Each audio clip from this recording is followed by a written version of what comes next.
Assalamualaikum warahmatullahi wabarakatuh. Pada pertemuan kali ini kami dari kelompok yang terdiri dari Malik Fajar Ibrahim, yang kedua Ahmad Hikam Zamzami, dan Ruza Febriana, dan juga Siti Maghfirah akan mempresentasikan tentang lingkungan Ponpes Luhur Wahid Hashim dengan objek utama perpustakaan Pontren untuk penyelesaian tugas kelompok pola dan arsitektur perangkat lunak yang diampu oleh Bapak Fandi.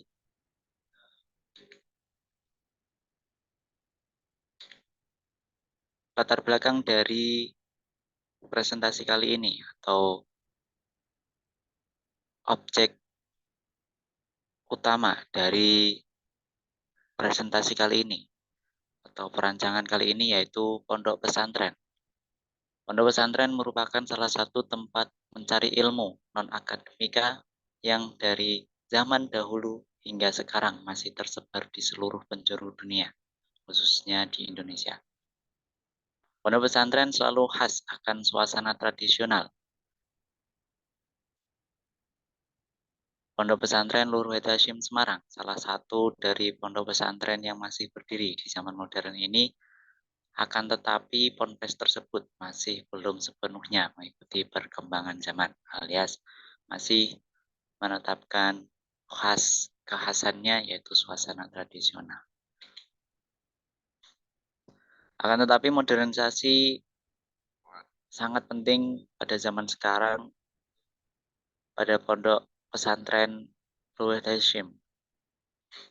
Modernisasi sistem pada pondok pesantren masih tergolong kurang memadai, salah satunya dalam sistem informasi perpustakaan pondok. Pendataan buku perpustakaan yang masih secara manual, data anggota dan data peminjam yang masih dengan buku catatan menjadikan kurang efisiensinya sistem perpustakaan.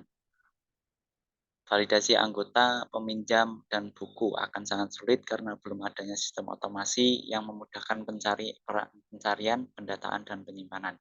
Sehingga data yang terdapat pada database yang dibuat secara manual tersebut bisa hilang, kemudian akan sulit dalam pencarian data, baik buku, anggota, maupun data peminjam.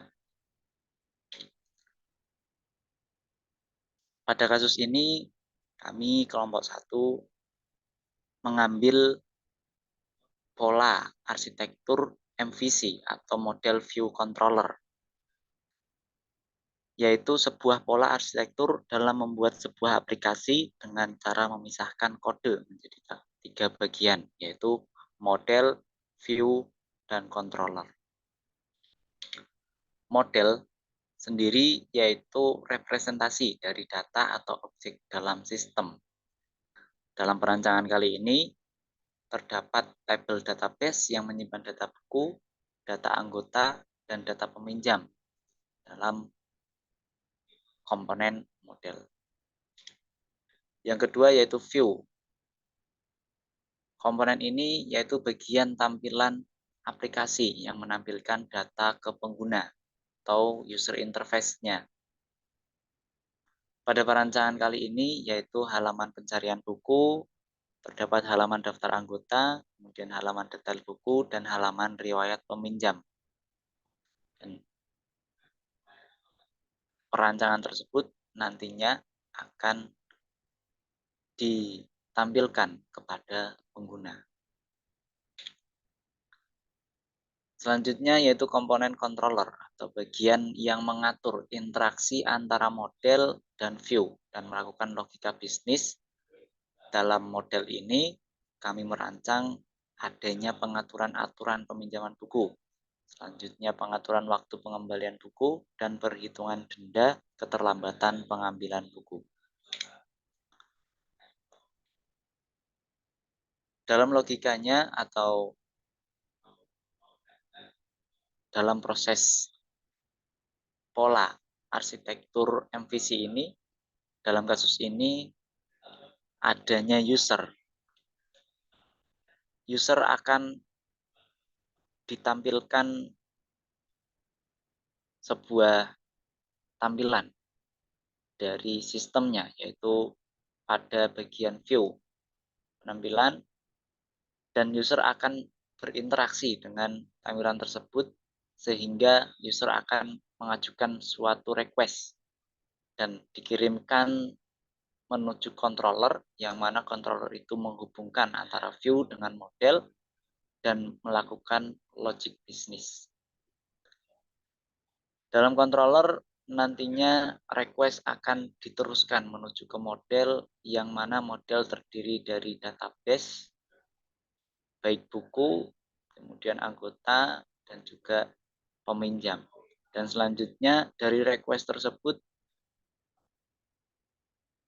setelah diteruskan dari controller menuju model, dari model selanjutnya akan diteruskan kembali ke controller dan akan ditampilkan menuju bagian view dan akan bisa dilihat oleh user, yang mana tampilan yang ditampilkan itu sesuai dengan request dari user. Contohnya dari user ingin melihat data anggota, maka dari view kemudian user request data anggota. Untuk menampilkan data anggota, maka controller akan melakukan logika bisnis menuju model, dan dari model akan mengirimkan data anggota yang akan diteruskan menuju controller, kemudian diteruskan menuju view, bagian view, dan ditampilkan data anggota untuk bisa dilihat oleh user. Logikanya adalah seperti itu. Selanjutnya, tujuan dari MVC ini tujuannya adalah memudahkan pengembangan karena memungkinkan perubahan pada bagian model atau view tanpa memengaruhi bagian lainnya. Kelebihan dari MVC yang pertama yaitu mempermudah pengembangan dan pemeliharaan aplikasi dengan adanya pemisahan antara model, view, dan controller. Perubahan pada satu bagian tidak akan mempengaruhi bagian lainnya, sehingga mempermudah pengembangan dan pemeliharaan aplikasi. Karena dalam perancangan kali ini, yaitu lingkungan pondok pesantren dengan objek utama perpustakaan Pontren, pasti akan selalu ada suatu pengembangan dan pemeliharaan aplikasi. Dan pada setiap bagiannya selalu akan ada perubahan, baik dalam bagian model, view, maupun controller.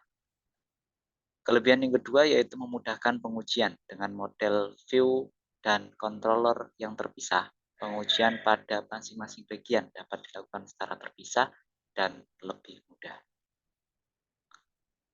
Yang ketiga, memungkinkan penggunaan ulang kode pada bagian model, bagian view, dan bagian controller dapat digunakan ulang pada aplikasi lain yang memiliki kebutuhan serupa.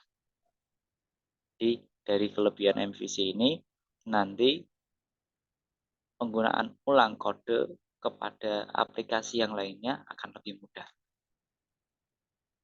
Karena seluruh bagian dari bagian MVC ini tidak terpisah. Jadi akan lebih mudah dalam pengimplementasian ulang kode menuju aplikasi yang lainnya. Yang keempat, mempermudah pembagian tugas pada bagian model, bagian view, dan bagian controller dapat dipecahkan menjadi tugas yang berbeda dan diberikan kepada anggota tim yang berbeda-beda pula, sehingga mempermudah pembagian tugas pada tim pengembangan aplikasi. Dalam suatu tim nanti akan dipisahkan, baik siapa yang mengembangkan aplikasi pada bagian model, siapa yang akan mengembangkan aplikasi pada bagian view, dan siapa yang akan mengembangkan aplikasi pada bagian controllernya. Itu akan mempermudah dengan menggunakan pola MVC ini. Selanjutnya, suatu pola pasti akan ada kekurangan. Dari kekurangan pola MVC ini, salah satunya yaitu memerlukan waktu dan usaha lebih dalam perancangannya. Pola arsitektur MVC memerlukan usaha lebih dalam perancangan sehingga memerlukan waktu yang lebih lama dibandingkan dengan pengembangan aplikasi tanpa pola arsitektur. Yang kedua, memerlukan keterampilan lebih karena pola arsitektur MVC memerlukan keterampilan dalam pengembangan aplikasi terutama dalam memahami cara kerja model, view, dan controller. Yang ketiga, penggunaan yang kurang tepat dan kurangnya koordinasi saat pembuatan dapat menyebabkan kebingungan. Nah, di sini dari kelebihan tadi yaitu salah satunya bisa dipisah-pisah dengan eh, berbeda pengembang atau bagian model dikembangkan oleh siapa, bagian view dengan dikembangkan oleh orang yang berbeda, itu akan menyebabkan kebingungan jika koordinasi dalam pembuatan itu kurang. Jika penggunaan pola arsitektur MVC tidak tepat, hal ini dapat kebingungan dan persulit pengembangan aplikasi. Jadi harus ada koordinasi yang baik dan penggunaan yang tepat. Seperti itu. Seperti itu. Terima kasih presentasi dari kami. Kurang lebihnya kami mohon maaf. Wassalamualaikum warahmatullahi wabarakatuh.